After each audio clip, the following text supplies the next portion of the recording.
Hello guys, this is Mike from McProgramming.org. Before we get into the specific parts of what a class is, I'm going to give you a quick overview. What a class is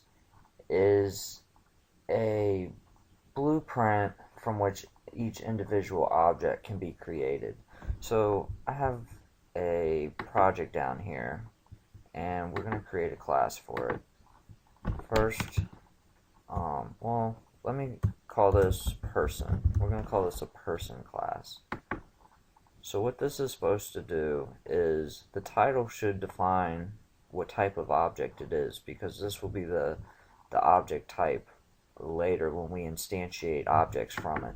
So this is going to describe a person, and here I'm going to give it some instance variables: private string name, and let's just give it a private int ID number.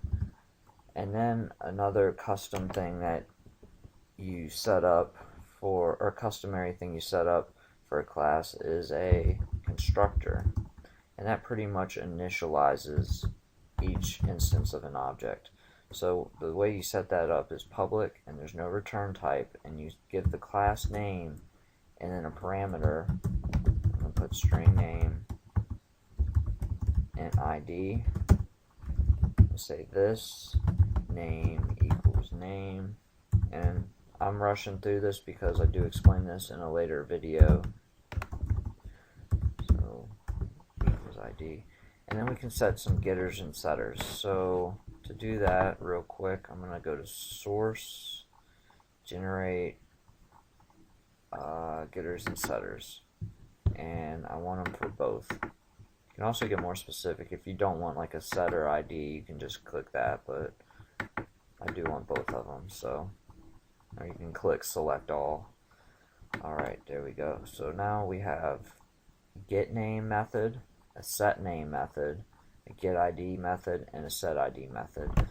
And you could have other methods in here, but I'm just going to be quick on this video. Public string, toString, and what this does is when you call this method, it will return a string representation of the instance of your object, instead of printing out a memory location that it would have.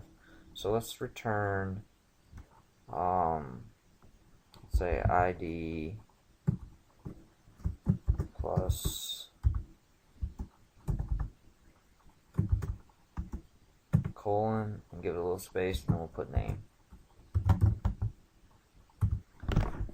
So that's basically a template for setting up a person object. It will define all of the behaviors that are available to the person object. In next video, I'm going to describe how to create an object from a class template. So please join me in the next video, and please subscribe. Thank you all very much.